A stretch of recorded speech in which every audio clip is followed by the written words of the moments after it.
ভাত খাওয়ার কপালটা যেন দিন দিন হারিয়েই যাচ্ছে। কী আর দুঃখের কথা বলি।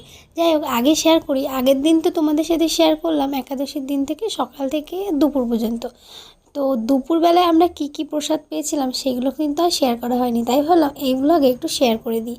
তো এখানে সাবুর পোলাও করেছি আলু দিয়ে ঝরঝরে করে, আর একটু সামার খিচুড়ি করেছিলাম কুমড়ো আর আলু দিয়ে আর ঘি দিয়ে।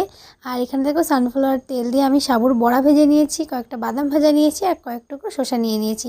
সারাদিনে এটাই আমার কিন্তু প্রসাদ, একবারই প্রসাদ পাই। তারপরে দেখো সন্ধেবেলায় আমার পাপাটা কত বড় হয়ে যাচ্ছে দিন দিন, ও প্রায় দিনে আমাদেরকে এভাবে হেল্প করে।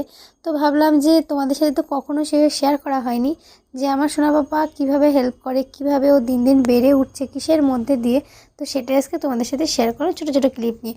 সব কিছু আর নেওয়া হয়নি, কিন্তু যতটুকু নিয়েছি ততটুকুই আজকে দিলাম, বাকিটা অন্য দিন দেবো। তো ও আমাদের সাথে এইভাবে প্রত্যেক দিন দেখে দেখে শিখতে চায়, ওর আগ্রহ আছে।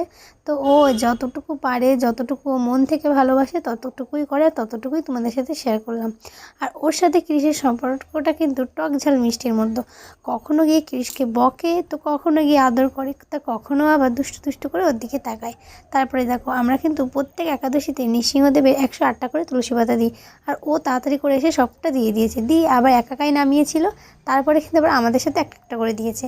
তারপরেও আমি যখন কৃষকে শয়নে দিচ্ছিলাম তখনও ও চলে এসেছিলো কৃষকে হেল্প করতে। তো ভাবলাম ঠিক আছে, যায় তাই হোক।